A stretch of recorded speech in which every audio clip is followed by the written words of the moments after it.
Good evening, everyone. I'm Saud here. So, the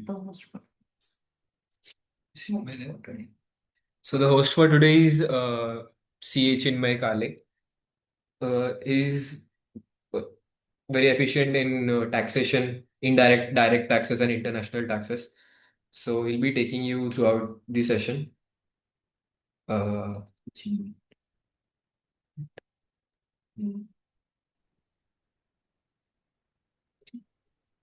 so I'll like him to take over for the further session. Okay, thank you. Hi, warm good evening to everybody. My name is, as the host introduced, my name is Chinmay Kale. I'm a chartered accountant by profession. I'm based out of Bangalore, basically.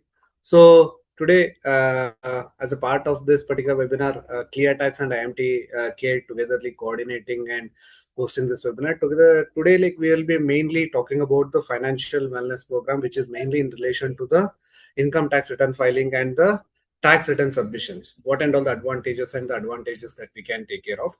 So today's agenda we will be talk about mostly with respect to these topics, right? So first we will talk about the what and all the exemptions that are eligible for the person who is receiving the salary in India, right? So we will be receiving multiple components as a part of the salary. So to what extent we can claim the exemptions so that we'll be ultimately getting the tax benefits against that.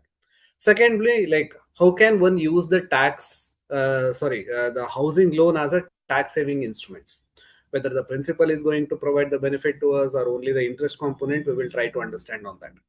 And so next is the popular one. So where most of the people trying to take the advantage of the tax deductions by making the investment under the various instruments is the Section 80C, right? So what and all the investment opportunities are present in order to get the benefit of the 80C? We will talk about that.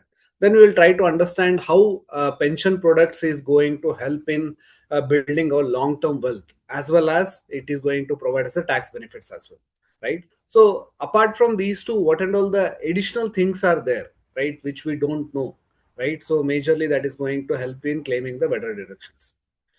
And furtherly, we'll talk about the comparison between the old tax and the new tax regime, right? Which and all the exemptions and deductions are basically eligible under the new tax regime or the old tax regimes, and what are the slab rates that are applicable, right? Majorly, we'll try to cover both the financial year 25-26 as well as 25-26-27, right? And later we'll also talk about few of the illustrative examples in relation to the topics that we have discussed.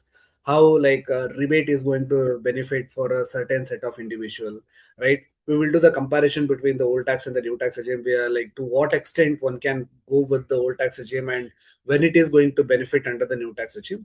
And at the later we also consider what are the factors to be considered while choosing the regime, right? Also we will importantly talk about the switching of the regimes, which is the very important aspect because most of the practically people is going to commit the changes there, right?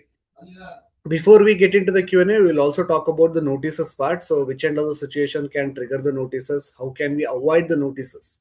It's like something like totally avoiding the notices is something is not in our control. So what end all the best practices that we can uh, do in order to get those notices? To that extent we can avoid it. So at the last 15 or 10 minutes, we'll keep it for the Q&A. So any questions are there, feel free to add it in the Q&A box. So we'll take up from there, right? So let's not make any delay. Let's jump into the session. Before we start the session, I just want to take the confirmation of the audience whether my audio, video, and the presentation is clear. Then we can directly start apart. Okay, few of the thumbs up I can see. Great then. So, okay, let's start with the first topic, that is what and all the major exemptions and the deductions are popularly available under the for the salaried individuals, right? So, few of them we already know. We will try to understand in detail what and all the nitty-gritties are there in relation to that. First one is the HRA allowances, right? Exemption relation to the HRA allowances. So, first one is like everybody, like those who are doing the employment in the tier 1 cities basically, right? They will not be basically coming from that particular point. So they will be from the tier 2 or a tier 3 or a village sections. So they will be traveling to tier 1 and trying to take up the employment. So in order to take up the employment in the major cities, staying is the accommodation is the major important because they will not be having their own houses. So So staying in a rent and the basic residential requirement is one of the necessary for taking up the employment. Considering this, the government has started giving the exemption against the house rent allowances that one receives as a part of the salary. Generally, all the most of the people will receive as equal basic HRA, LTA, special allowances, other allowances we are going to get. HRA is the commonly used allowances because this is something is going to give the tax benefit for most of the individuals, right? So whatever the HRA component is there, that is not totally exempt, or whatever the rent that you are going to pay to the your landlord or the any of the owner of the house, that is not something completely exempt. As per the income tax law, we have to do the three calculations. Out of the three, which is the least one, that will be given as an exemption for you. What are those three conditions? First one is the what is the actual HRA is a part of your salary. That is the in your CTC structure, whatever the HRA component is there, that is the main part. Second one is rent paid to the landlord in excess of 10% of your basic salary, right? So say that we have given the illustrations also, we will come to that. And third one is if the employment that you're taken or the place where you're residing for the employment purpose is a metro city, then you will consider 50% of the basic salary as one of the conditions, as a third condition. Otherwise, it will be 40% for the basic salary. Recently, we have heard that earlier only four cities were there, and the four more cities that got added to the list. That is our Bengaluru, Pune, Ahmedabad, and the Hyderabad got added to the existing list of Mumbai, Delhi, Kolkata, and Chennai. Right. So, but when it is going to be applicable, it is going to be applicable from financial year 26-27, right? So it is not for the upcoming, that is the filing season or the filing of the returns for which we are doing it in this June or July. We will be doing it for 2025-26. For that, it won't be applicable. When we are doing it for the 26-27 in the upcoming future, in the next year, it will be considered as eight total metro cities will be considered, right? So also a few of the conditions that has to be kept. So while we are claiming the HRA, if you are paying the rent in excess of 1 lakh per year, that is averagely if you take more than 8,333 rupees per month, that is generally what we pay more than that. If you are paying more than 8,333 per month to a landlord, then it is mandatory for you to get his PAN. So, and it has to be reported to your employer, and in the employer in turn, it will report it to the government so that the rental income of the landlord can be properly tracked. Otherwise, most of the people will receive the rent and they will not report it to the government, right? So here you will be getting the benefit of the HRA. The other person is not paying the taxes. This is something unfair that the government is considering. So that is valid also, right? So it is mandatory for you to report the PAN. And we have considered one of the illustrations, the person who is staying in a metro city having a basic salary of 60,000, HRA component of 30,000, and he is paying a rent of 25,000. And we will be running through the three calculation. Actual HRA received, that is 30,000 per month into 12. Rent paid in excess of 10% of the salary, that is 25,000 minus 6,000, that is 10% of 60,000. And 50% of the basic, that is 30,000 per month for 12 months. The least of the above will be considered as, that is the second conditions where the least amount is coming, that is 2,28,000. Total HRA component is 12 3 36, that is 3,60,000, out of which 228 will be exempt. Balance 1,32,000 will become taxable for you. This particular exemptions is only eligible under the old tax regime. This benefit is not applicable under the new tax regime.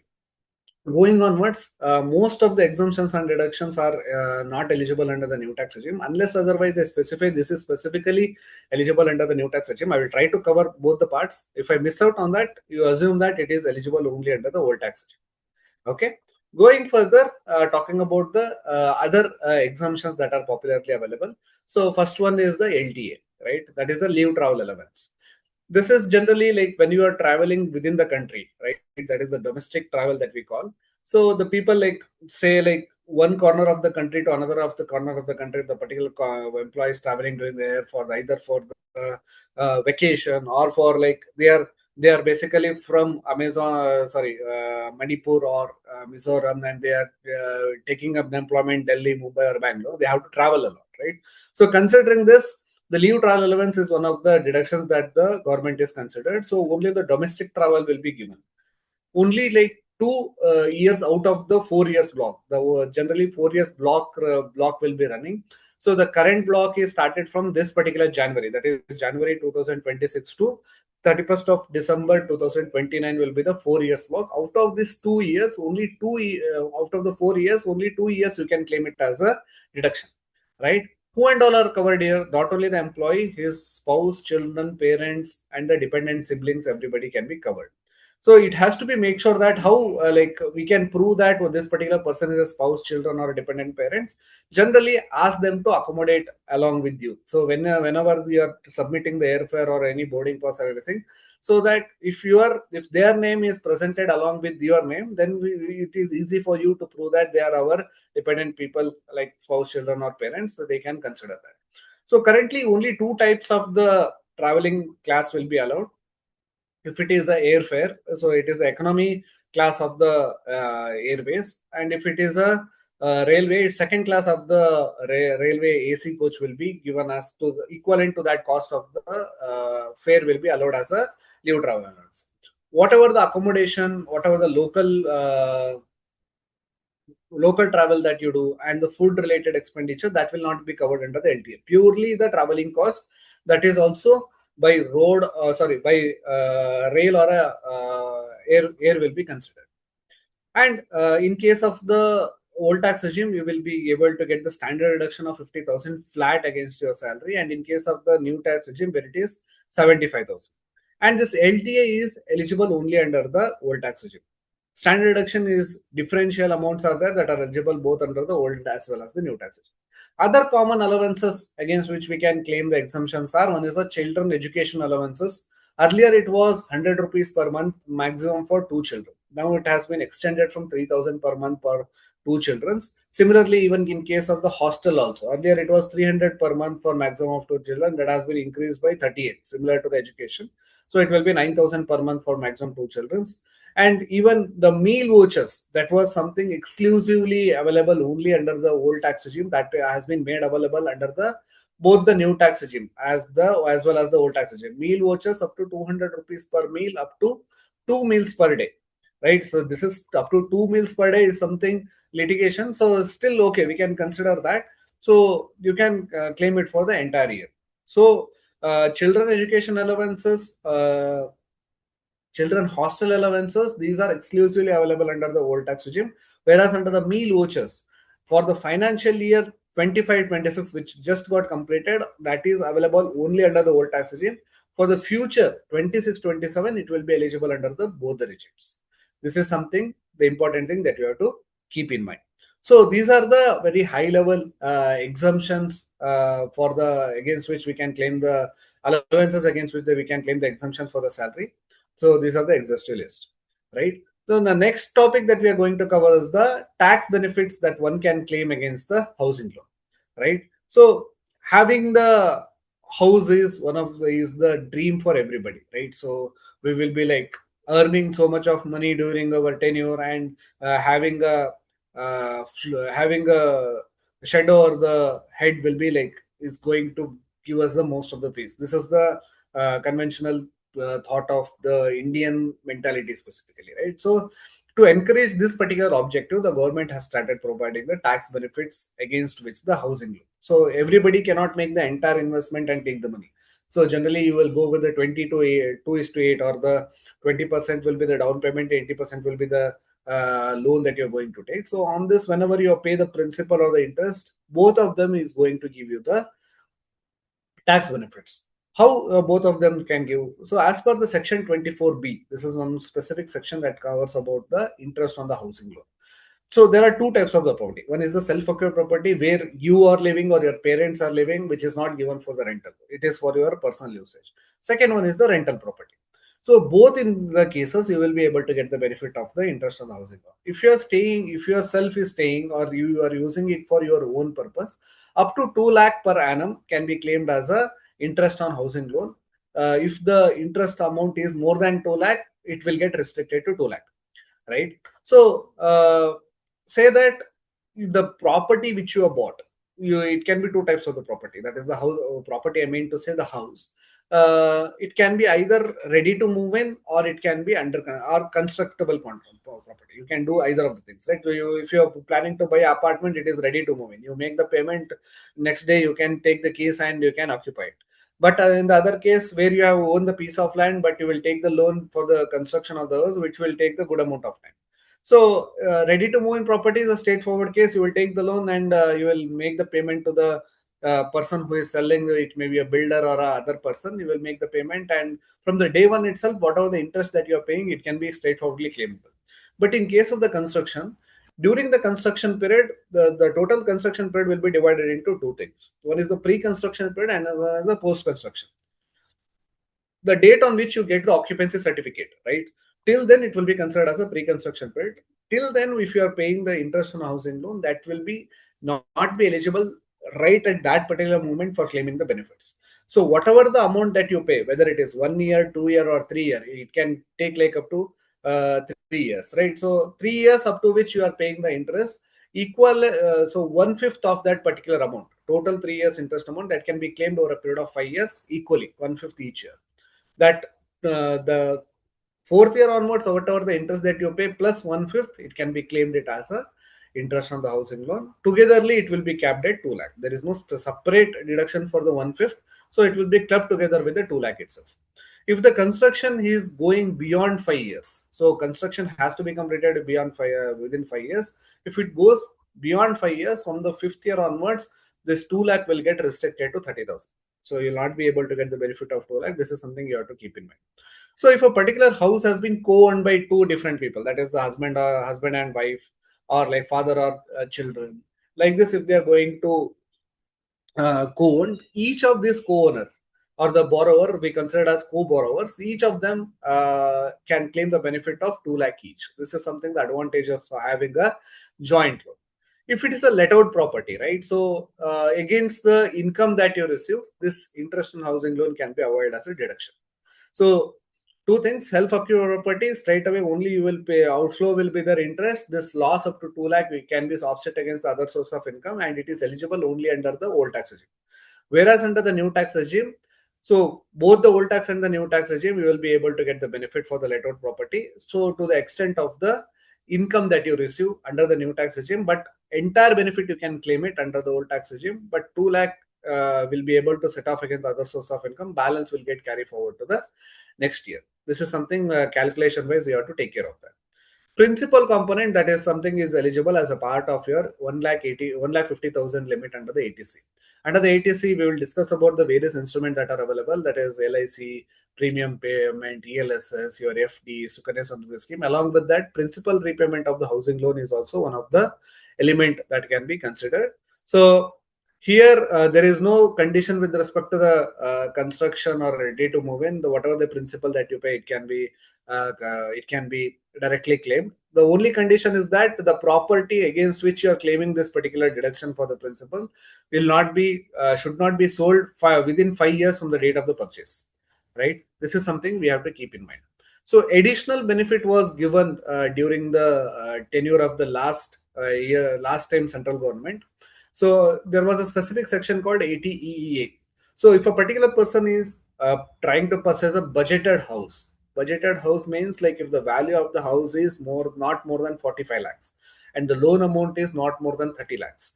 In that case, if you are repaying that housing loan, additional benefit of 1.5 lakh used to claim over and above the 24B, right? So there were like certain conditions are there, and these loans should have been sanctioned before 31st of March 2022.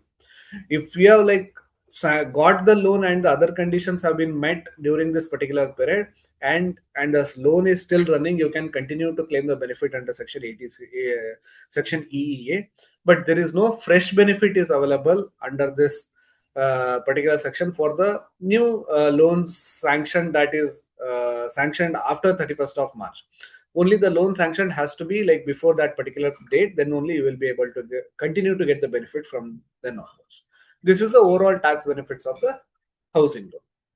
Now we'll be talking about the section 80C. This is one of the popular section where the maximum benefit can be yielded out, because here most of the people can try to take the benefit. So if there is no condition you have to construct the house or anything as such, your most of the things are related to the investment part. So there are various tax saving instruments are there that can help you in like covering this 1.5 lakh. One of them is the provident fund. So one is as a part of the employment also we contribute to the provident fund, or if not, you can separately open a public provident fund in a nationalized banks or in a private banks nowadays also, and in the post office also, right? So you can consider them. So, and also additionally, if you are purchasing a life coverage, right, premium, if you are paying for the life coverage, that is the life insurance premium payment, for that also you will be able to claim. So while you are purchasing the life insurance, you have to be clearly see that there has to be a uh, sum assured after the tenure of the policy period. I mean to say is that in case of the term insurance, what will happen, every year you will make the payment of the term insurance. For the policy holder, if he survives that policy tenure, he will not be able to take the any benefit. Only the nominee, in case of the unlikely event, only he is able to take the benefit. That is the clause of the term insurance. In those cases, he will not be able to get any benefit. Only when there is a sum assured has been mentioned for in the life insurance policy or in the insurance policy, means like after completion of the policy period, the policy holder will also be able to get the benefit of this particular insurance. Only such insurance will qualify under the ATC. So to make sure that the sum assured clause is there, otherwise this, you have to check the policy documents and it will mention that it is eligible for the ATC also, right? After that, the tuition fees, if you are paying the tuition fees for the education of your children, it will be maximum for 2 children can be claimed. So generally, as a part of the tuition school fees that we pay to the either the college or the school, there will be multiple components are involved. For is the tuition fees, extracurricular fees, annual days fees, sports day fees, donations, other stuffs. Only the tuition fees or the school fees which we are paying it for the education of the children. So you can argue that even the annual day or the school this one sports day and everything is related to the activities, but the government says only the tuition fees or school fees that you're paying as a part of the total fees that you pay, right? So that only will be eligible in ATC, not the entire school fees that you pay. And the next one is the ELSS. This is something important or the interesting one. So ELSS means equity linked savings scheme. There are like certain mutual funds are there for which they will have a lock-in period of 3 years, right? Wherever the tax, so they call it as tax saver mutual funds or the tax saving mutual funds. These we call it as popularly ELSS. They are directly investing in the market linked schemes that are the listed equity shares or the other equity oriented mutual funds, where your invested amount is locked for 3 years from the date of the investment, right? After 3 years it will be it will be like unlocked and you will be able to withdraw that at any cost. You will not be able to withdraw this. Lock-in is hard and fast, right? So here this is something, the lock-in period we have to keep in mind, and you will the risk in relation to this is comparatively high in comparison to the others. So Kanya Samruddhi scheme and the tax saver FD, because this is directly linked to the returns that is provided by the stock market. Since it is 3 years, so I think like if you are continuously making the investment over a period of 3 years on a SIP basis, I think this investment will get averaged out and the chances of getting the returns is higher, unless we get the situation of the COVID or any kind of a recession, or the recent Ukraine war or a Russia-Iran war, something like that happens, something that is unavoidable situation. If everything is smooth and the economy is running smoother, then you will be able to get the good returns in case of the ELSS. And talking about the bank FDs, so these are generally like the traditional way of saving, taking the benefit of the ETC, where you have to invest the money for 5 years, right? So 5 years lock-in period will be there, and you will be getting an approximately nowadays almost like less than 6% what I have seen, right? So recent reduction in the repo rate, there is a slight increase beyond 6%, but average in between 6 to 7% is the returns that you are going to get.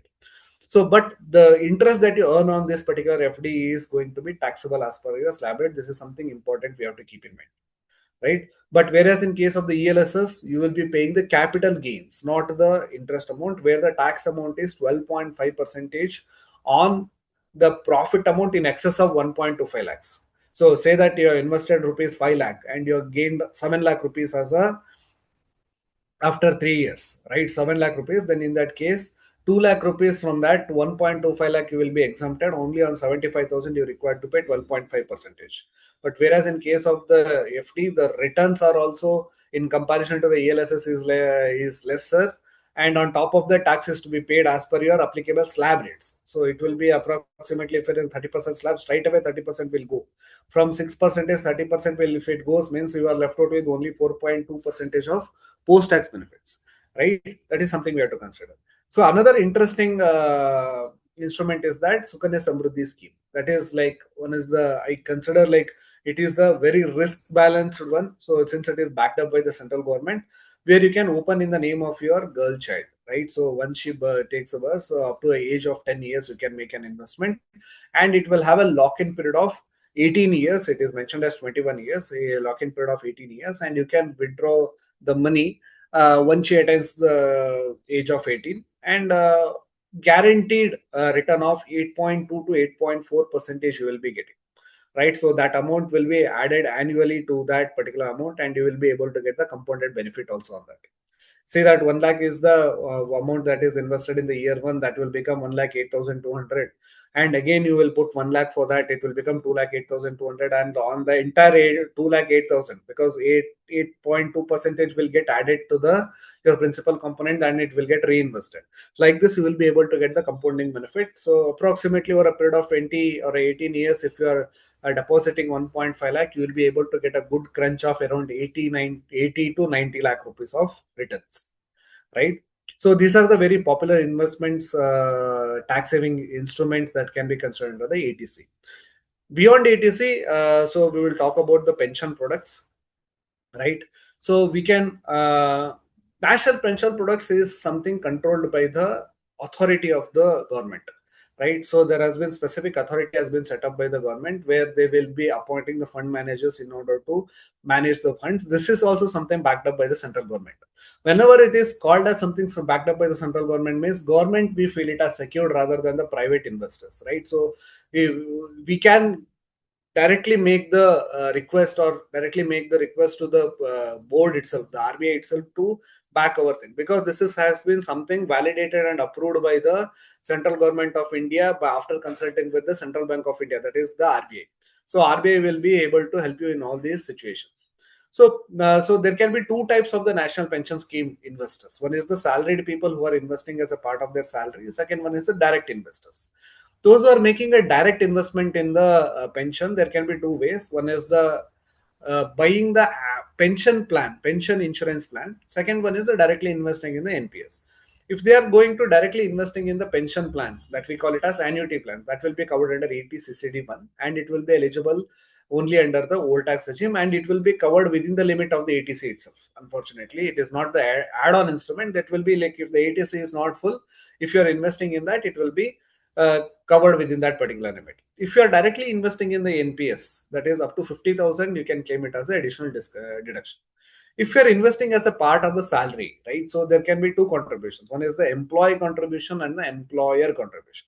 Employee contribution will be covered under 80 CCD 1 and 1B. So if you are like, ATC is already exhausted, and if you are contributing under 80 CCD 1B, you can take the benefit of 50,000. That is exclusively over and above the ATC, and this is exclusively available under the old tax regime only. Always employee contribution is eligible only under the old tax regime, right? Under the employer contribution is something is eligible under the both the tax regime, that is covered by 80 CCD2.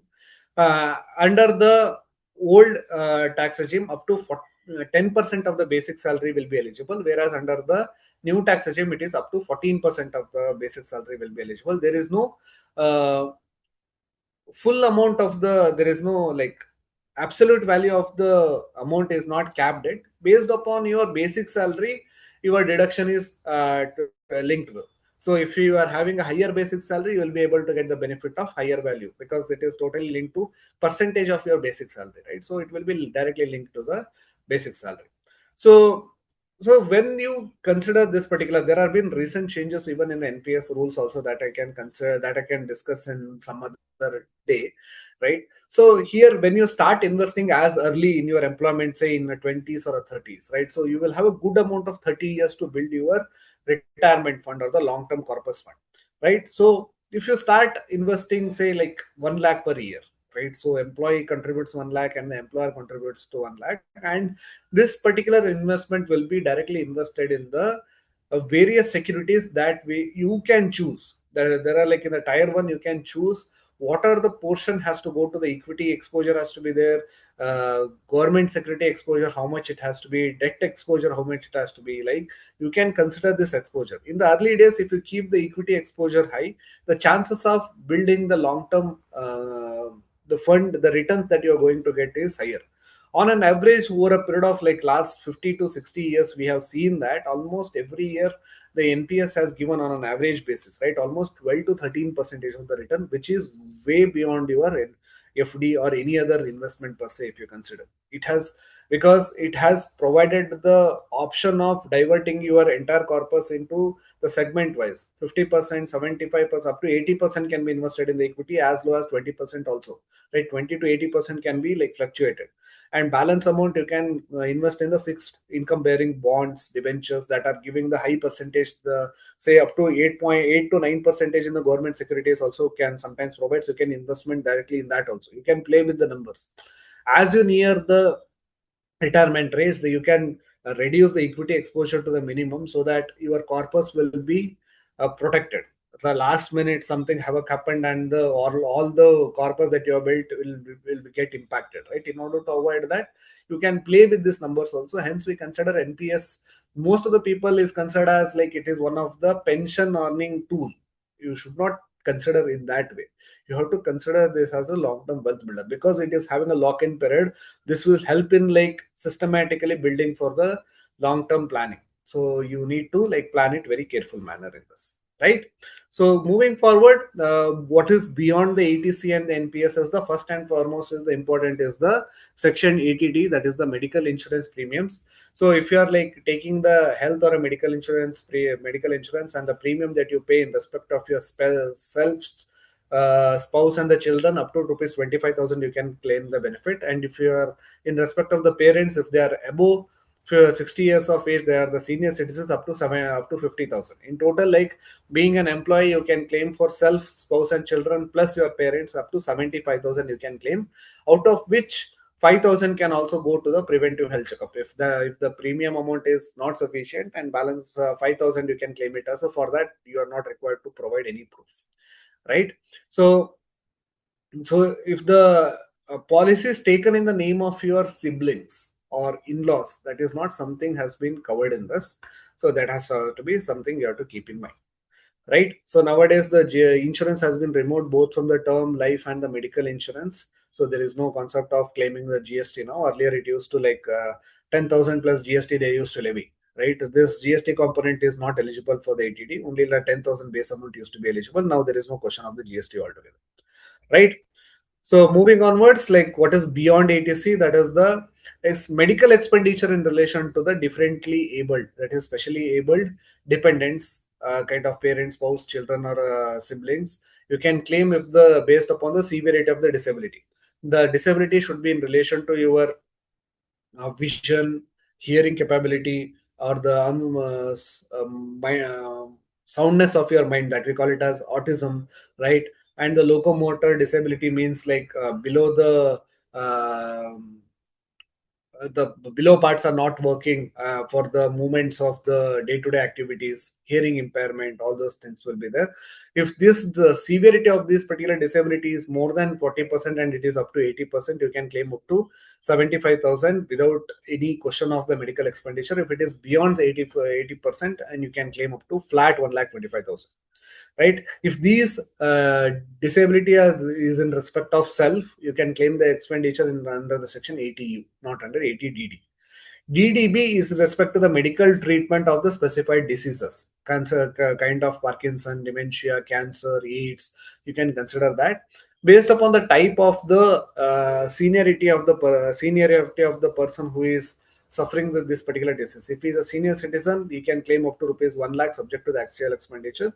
If they are non-senior citizens, that is below 60 years of age, they can claim up to 40,000 subject to the actual expenditure, right? So these are the additional expenditures in respect to the medical treatments, right? Next one is interest payment on the education loan, right? If you're if either you or your dependents are going for a are like undergoing a education. So if you are taking a education loan for their studies, it can be like self study or their higher studies, right? In those situations, you can claim the benefit of the interest payment that you pay it on the housing loan, sorry, the education loan, not the principal component. The interest component you can claim it. The only condition is that this loan has to be taken for the taken from the financial institution or any of the approved charitable institution. There is no like a private funder. I have taken the loan from my friend and I'm paying the interest on that is not going to help.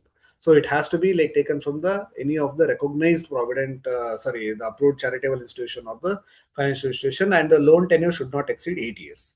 And the loan has to be taken for the education that is recognized by any of the universities. It need not to be Indian universities. Any of the universities worldwide, it can be considered. And this, I mean to say, this has to be something recognized education.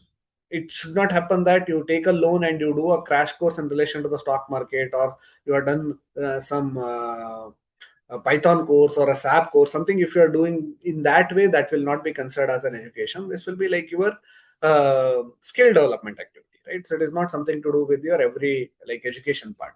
So it has to be recognized by education in university of the any, like it is need not to be India. So any outside country also it can be considered.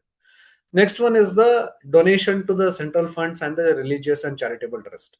There are like few funds are there that are recognized by the central government, that is PM Care Defense Fund or the Prime Minister Relief Fund. These are the funds where if you contribute 100% of the amount without any limits, you will be able to claim the complete deductions. But if you are contributing to any of the religious trusts, say that Akshay Patra, Smile Foundation, right? So Cry. So if you are contributing to that, 50% of the contributed amount will be eligible for the deduction, right? So ATTTA and TTB, these are the deduction in relation to the interest that you earned it on your savings bank or the fixed deposit. You will be able to claim that.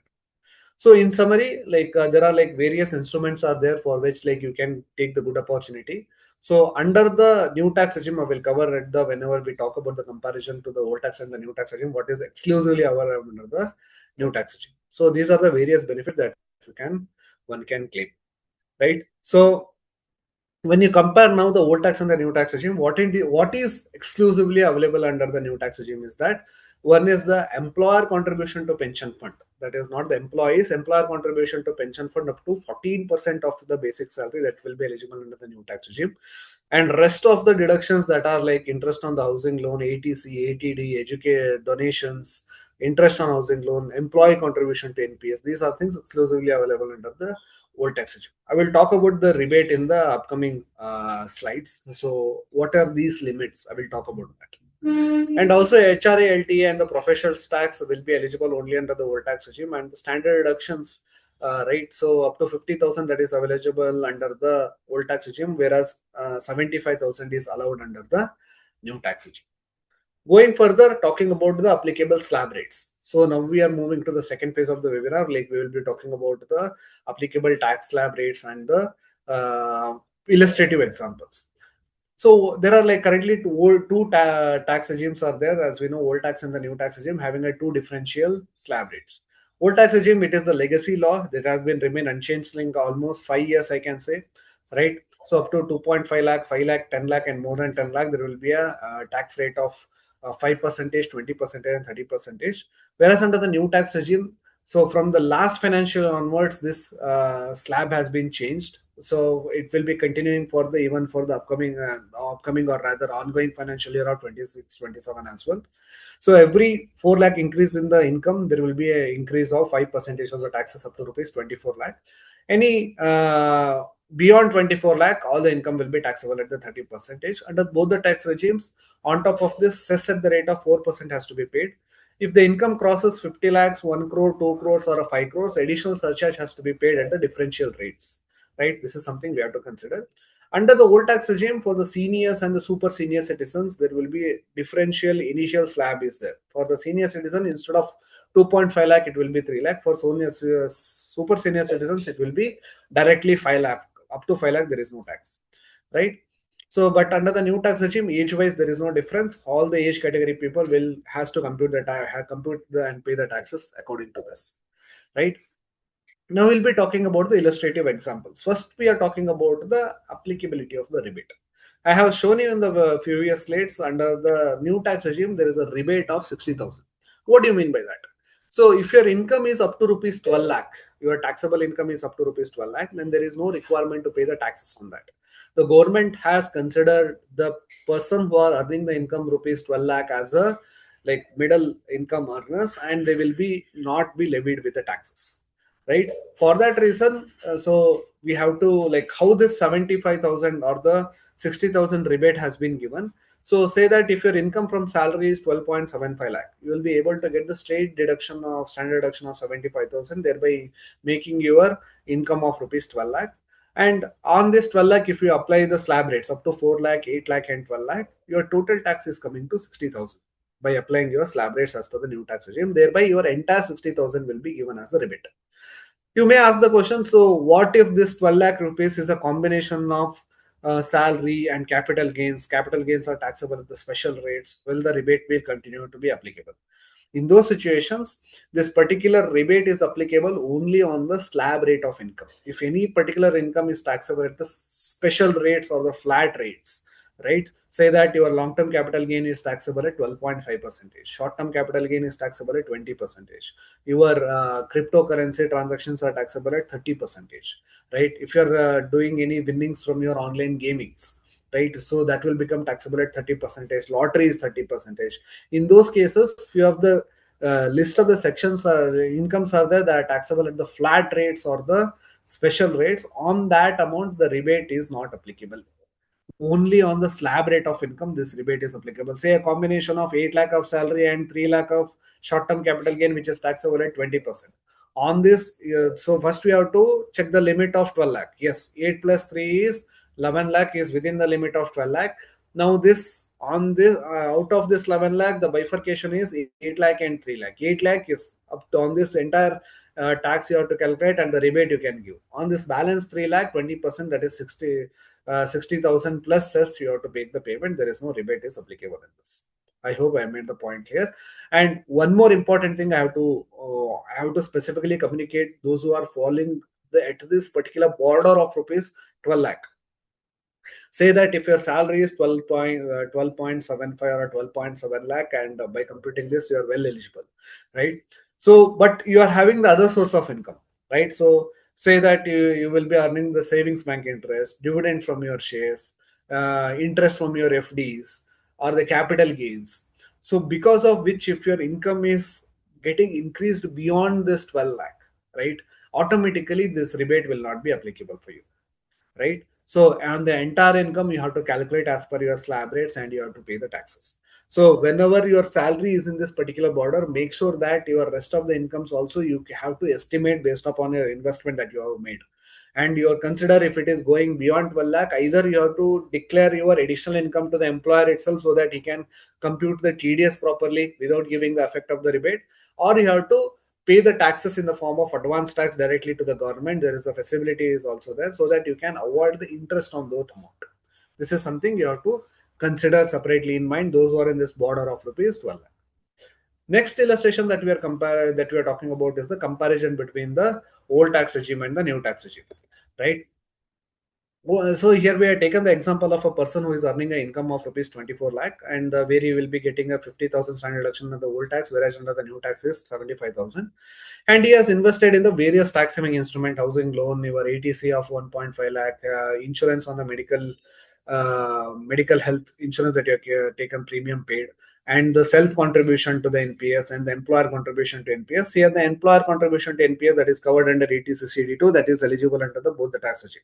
Rest of the things are eligible. If you consider point number 4 to point number 8, right, almost 5 lakh worth of investment he has done, right, thereby making the taxable income under the old tax regime is 18.5 lakh, whereas under the new tax regime is 22.75 lakh.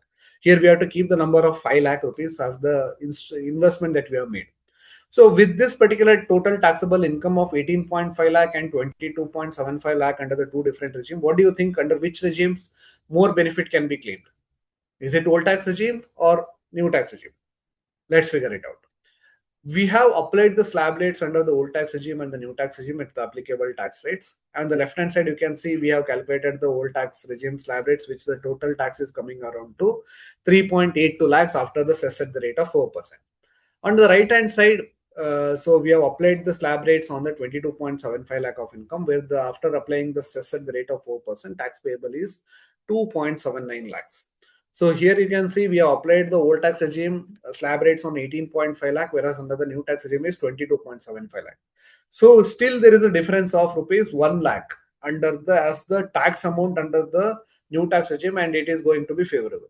Even after making the investment up to rupees 5 lakhs, still I am getting the benefit of new regime. Means to what extent I have to make the investment on the old tax regime in order to get the benefit of that.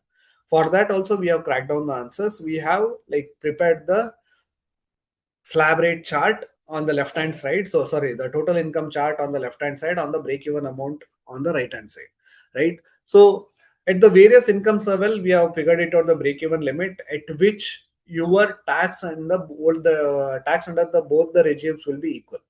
So we have taken the illustration of 24 lakh in the previous slide, right? So where he had invested only 5 lakh of income, 5 lakh in the tax saving instruments.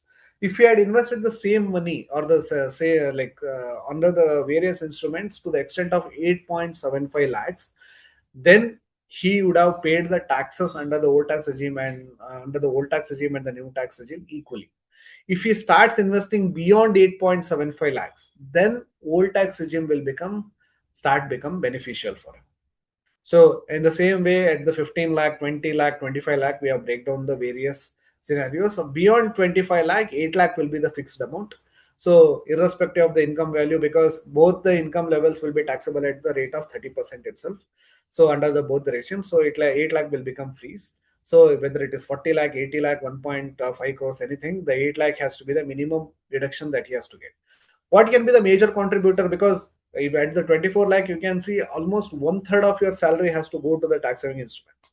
So considering one person's capability of the financial spending capacity, you can choose the regime. If he is like completely financially independent, he is no commitment, family commitments, whatever the money that you earn, everything is available for your spend, then it is better to invest in the tax saving instruments and trying to get the benefit of that. If otherwise, opt for the old tax regime, where you will be paying the minimal amount of the taxes to the government, not the majority of the amount.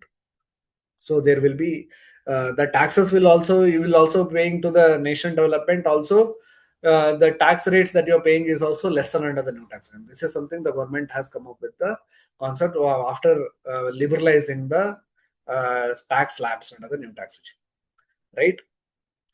So next part is what are the factors that we have to consider while choosing the regime, because one person like will be in dilemma, right? So which tax regime I have to choose, right?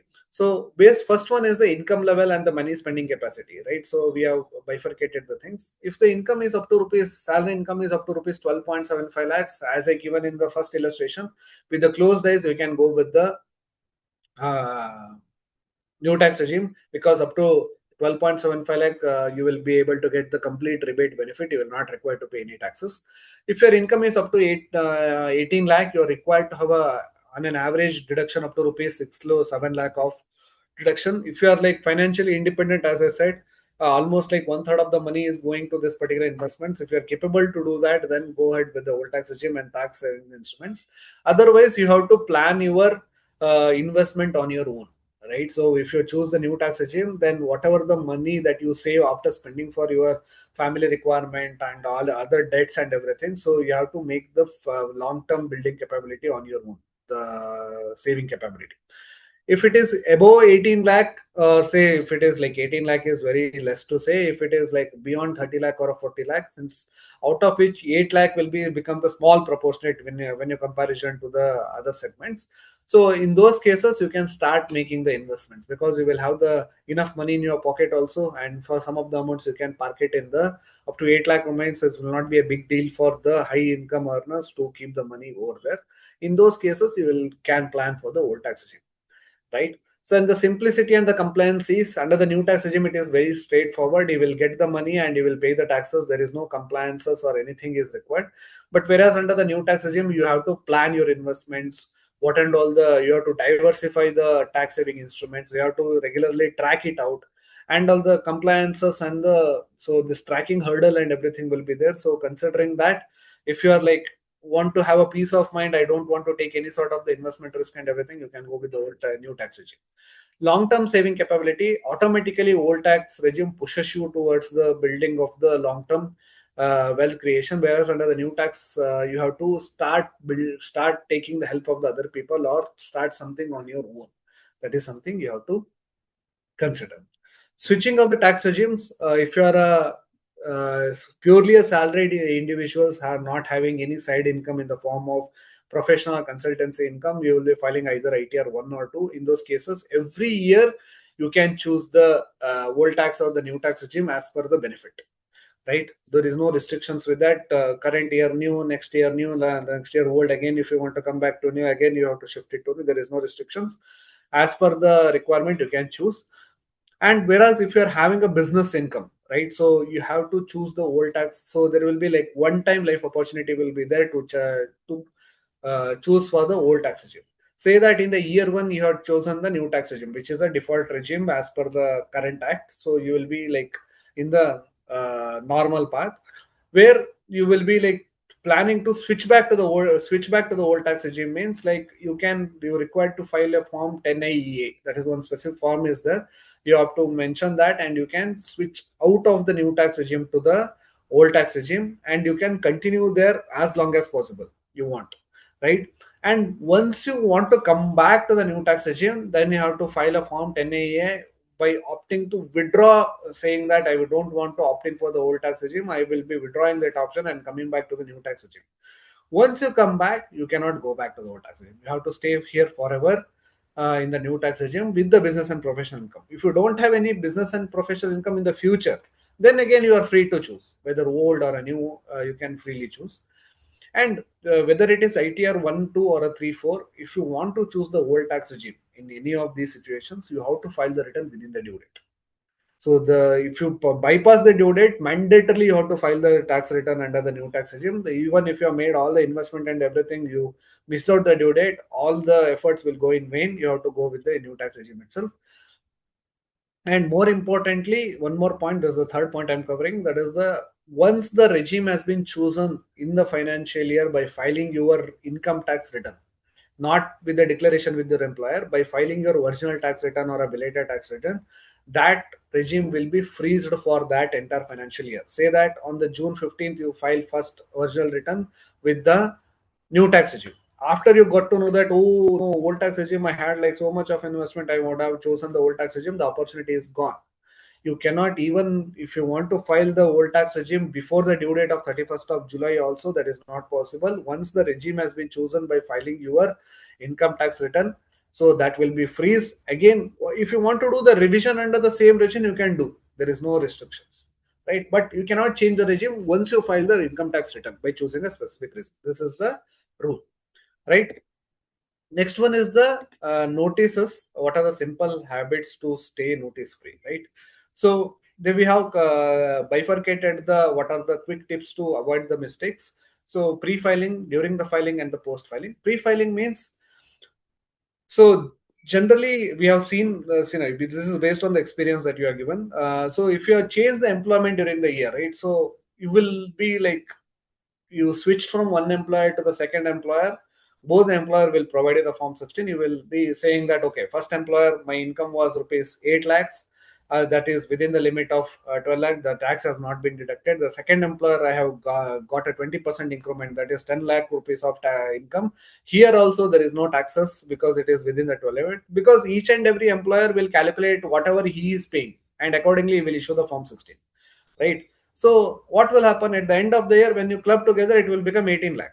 So automatically you have to pay the taxes. Automatically one time surprise will be there at the time of filing of the return. So this will be a biggest problem. So whenever you change the employment, at the time of the interview, whether you tell your actual whatever the salary was that is under the previous employer or not, but ultimately at the time of the declaration in the HR portal, that you declare the previous employer salary, whatever the income that you earned in the previous employment, report that. So that whenever the Form 16 has been issued by the current employer, he will consider those salary and then he will do the TDS, so that on the entire income, TDS will be deducted. Right. So this is the most important thing you have to keep in mind while you are changing the employment. Second one is the Form 16 is not your income tax return. So Form 16 is only the declaration that you have made to the employer. According to that, Form 16 has been issued in relation to your salary. In addition to your salary, you have n number of income can be having. Right, rental income can be there, interest income, dividend income, capital income, business and profession, consultancy, cryptocurrencies, future and options. Many things can be there. So you have to consider that all the other income and you have to file the return. Match before you start preparing for the, take a copy of the IAS and the TS that is available in the income tax portal, that is the annual information statement and the tax information statement, and the Form 26 AS. All the incomes against the TDS has been reported, because the government has to validate it return against something, right? These are the documents against which they will validate. So make sure that these transactions which are reported in these forms has to be made part of your ITR. If any of the anonymous or any unknown transactions are there, immediately you have to report it in the portal itself. The facility is also there. If something income is not belonging to you, you can report it back, so that without considering that, you can file the return. During the filing return, so you have to mainly choose the correct ITR forms. There are 4 ITR forms, 1, 2, 3, 4. Based upon the combination of the income, you have to choose the right ITR forms, and also the proper regimes.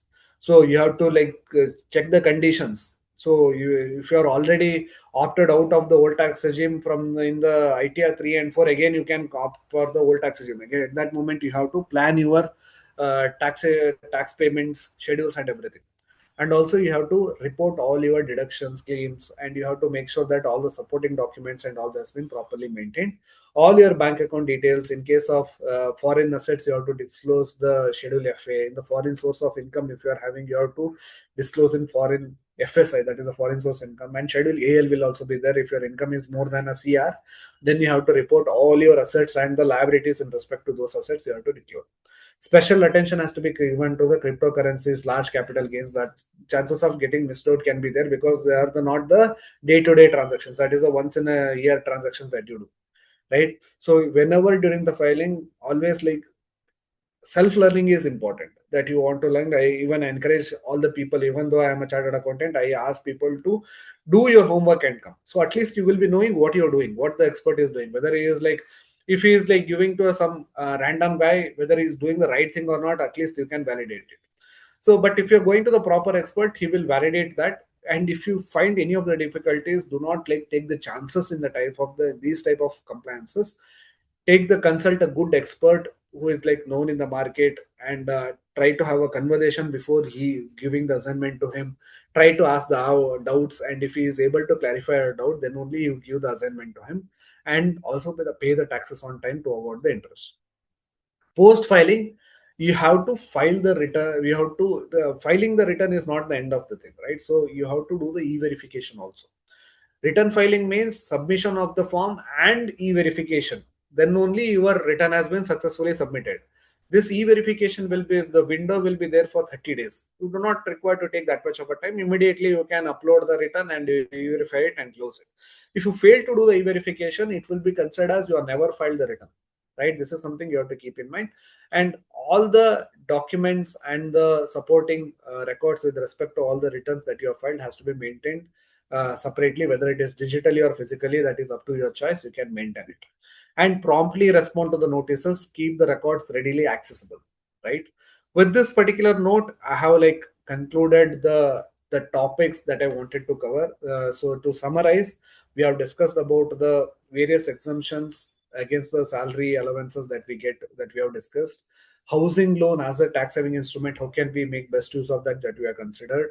And laterly we talked about the ETC, investment tax saving instruments, how many are there, which is the beneficial one, based upon the risk appetite, which one to choose. And also we talked about the NPS. And beyond ATC, your education loan, your donations, medical expenditures, how can they help in getting the tax benefits, also discussed.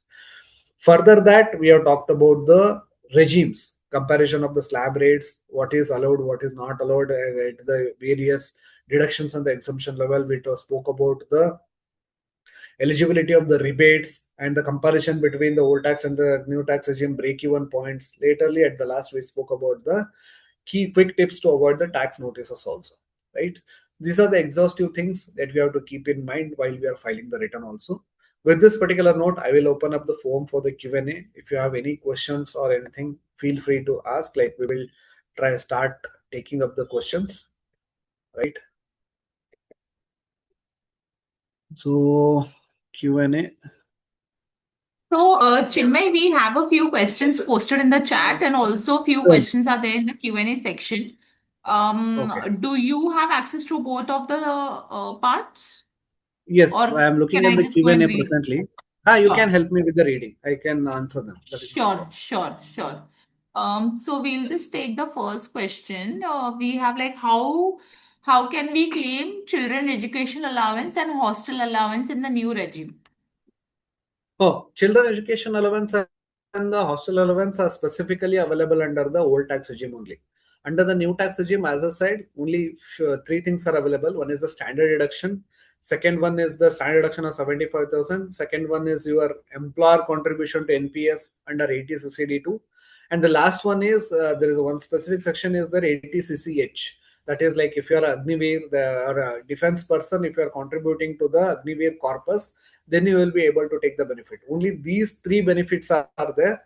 Other than that, all the other deductions will not be eligible under the new tax regime. Okay.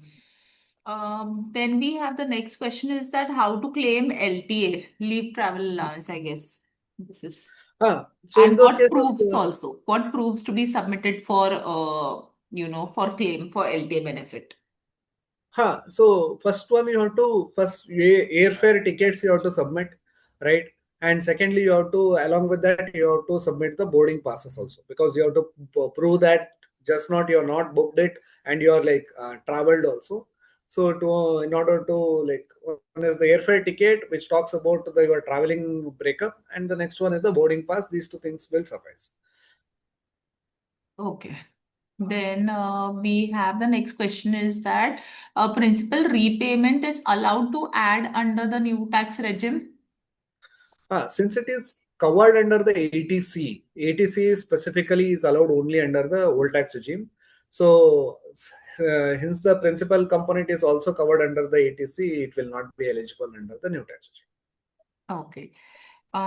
Next question we have is that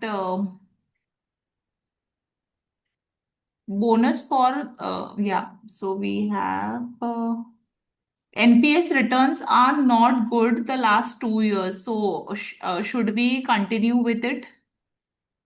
See, NPS since they are directly linked to the market, right? So the to the extent of the exposure you have to consider. So if you have made the exposure highly to the non-equity portion, so the your returns will be comparatively lesser. So you have to increase the equity exposure in order to get the better returns. And if you consider the situations like the war or any of the recession or any of the COVID kind of a disease pandemic, in those situations we can expect even though you have a higher equity exposure, the returns in those situations will be comparatively less, right? So you have to see the NPS as a long term. So like over a period of 15 or 20 years, you have to see at that particular long time you have to look at it. Then only you will be able to get the real benefits. Within a short period of time, you will not be able to earn much. Yes.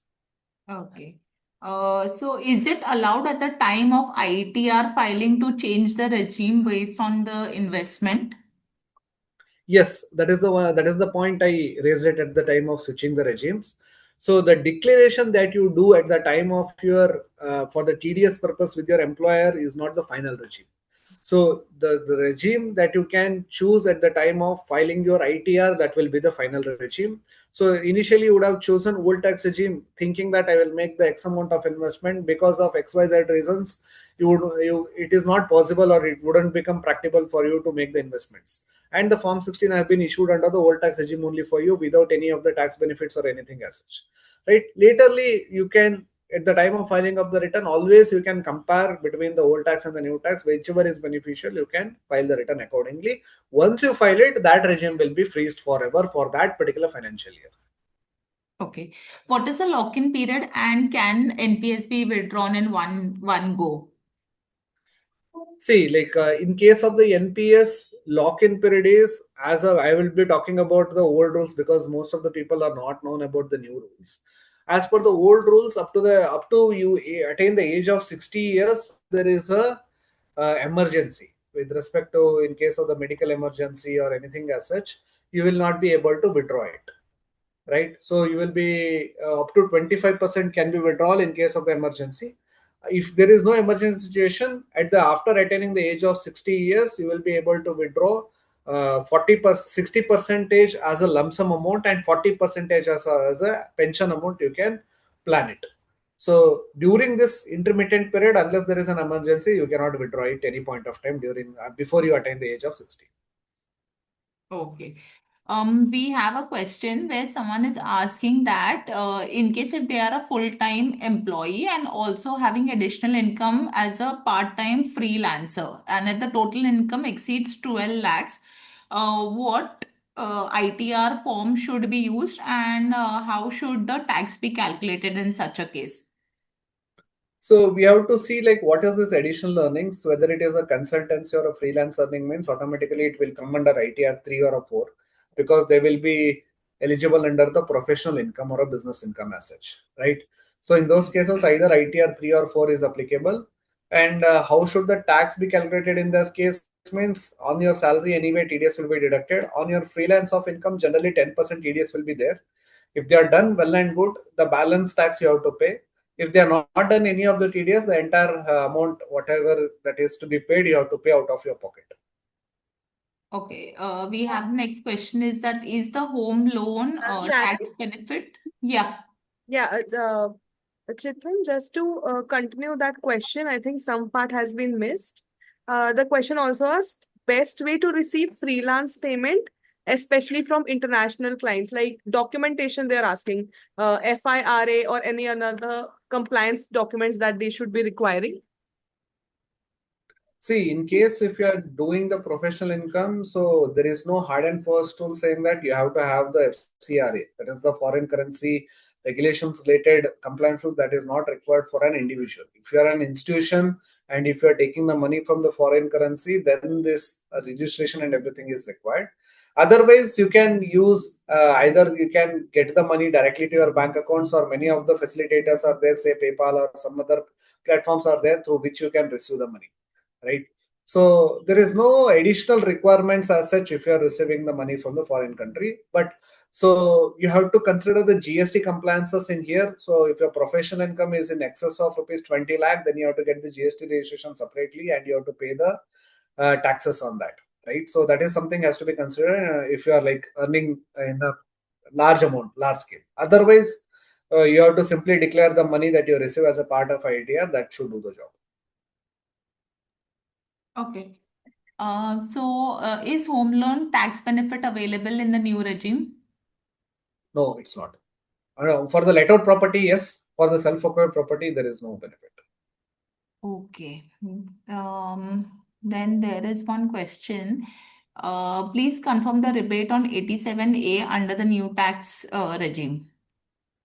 So as I mentioned, up to rupees 12 lakh of income, so there is no requirement to pay the taxes on if the entire income is applicable for the slab rates, right? So then automatically your total tax will come to like either 60,000 exactly at 12 lakhs, or below that it will come to below 60,000, and up to that particular amount, entire rebate will be given to you.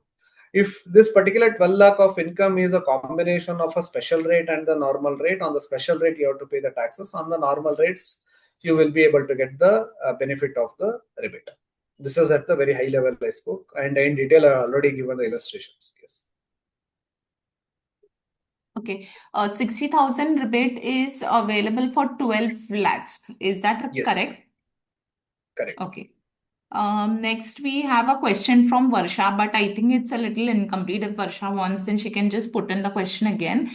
Taking the next question, that can you please elaborate on VPF and how can one adopt if the employer is providing the provision for this? Currently, standard is 12% PF provision given by the employer.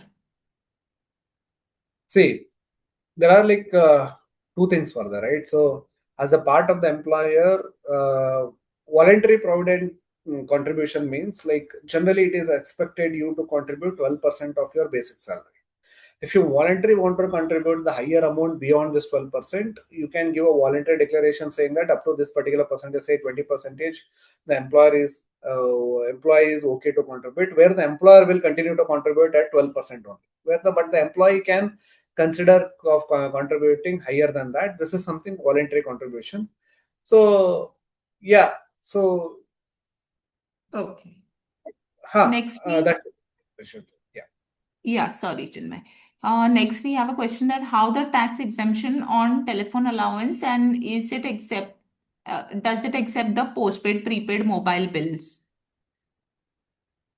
Yes, so generally telephone allowances is generally operated as a reimbursement of expenditure. This is what I generally saw as a part of the flexi benefit plan or the reimbursement plan that the employer provides. Where like so out of the special allowances that you do, some amount will be kept aside for the flexi benefit plan, and upon your submission of your bills, whether it is internet or a telephone, whether it is a prepaid or a postpaid, you can submit the bills to that and you will get it as a reimbursement outside your salary. So against, if you want to claim the exemption against the telephone expenditure itself, so yes, both the postpaid and the prepaid, both the bills will do. Yes. Next, we have a question that if someone is a salaried person and they have mutual funds and stocks, so which ITR form needs to be filled in this case? Mutual funds and stocks, say that like if you have like invested the money only, then there is no requirement to report those mutual funds and the stocks unless your income crosses 1 CR. So in those cases, either you have to file if your income is up to 50 lakh ITR 1, if it is beyond 50 lakh ITR 2 is applicable. So if you have sold the mutual funds and it is a short term capital gain, always you have to go with the ITR 2. Okay.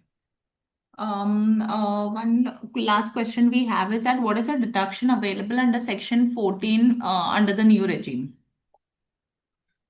So there is no specific section 14 as such. There is a section called 1014, so which talks about any expenditure that you incur in directly relation to your employment that you can claim it.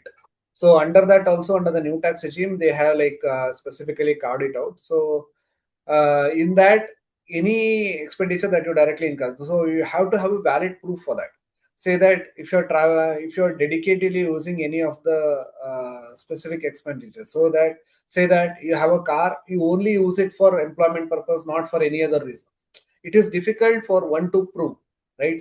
So at the very high level, if I have to tell that dedicated expenditure for your employment is eligible under that particular section, which you can claim it, and you should have a valid proof for that. Then only you can claim it. Okay. So we are done with the questions, Chinmay. And Yes. on behalf of everyone, I'd like to thank you for taking up this session. I am sure that all the participants who were there all throughout the crowd have made notes of what is needs to be done and how it needs to be done. So thank you again on behalf of everyone and the IMT team. Sure. Thank you very much. It will be a great opportunity even for us also for conducting this collaborative session from with the ClearTax and the MTK. So what I tell is that if you need any of the help or anything during the filing season or any of the advisory, feel free to reach out to us and the services or the support at the rate cleartax.in. So our specific advisory panel will be there. Even I am one of the advisory panel member. So I will be there to help you out, right? In case of any queries and questions. And this particular presentation which you are given today is only for the education purpose. We are not giving any of the financial advisory. This is a disclaimer we want to provide. So with this kind note, I thank all the great audience for the great questions and the patience in listening, even though we have gone beyond 15 minutes to that patiently listening to us. Thank you very much. Thank you for holding such Yes, a nice session. Also, to add that we have shared the exclusive link. offering of the ClearTax filing plans for you guys. You are getting up to extra 70% off. The link has been shared, and the same link will also be part of the feedback form. So you can also access it from there, and you can make the most of this benefit. Yes, ClearTax offers both the DIY self-filing plans also and the expert-assisted plans also. This benefit is eligible under for the both the sections. If you want to do a self-filing also, you can claim this benefits, or if you want expert to be assisting your filing also, you can take the most benefit of this because we are in a peak filing season. You can take the most benefit of this. Yeah, thank you very much. Thank you so much. Thank you, everyone. Thank you.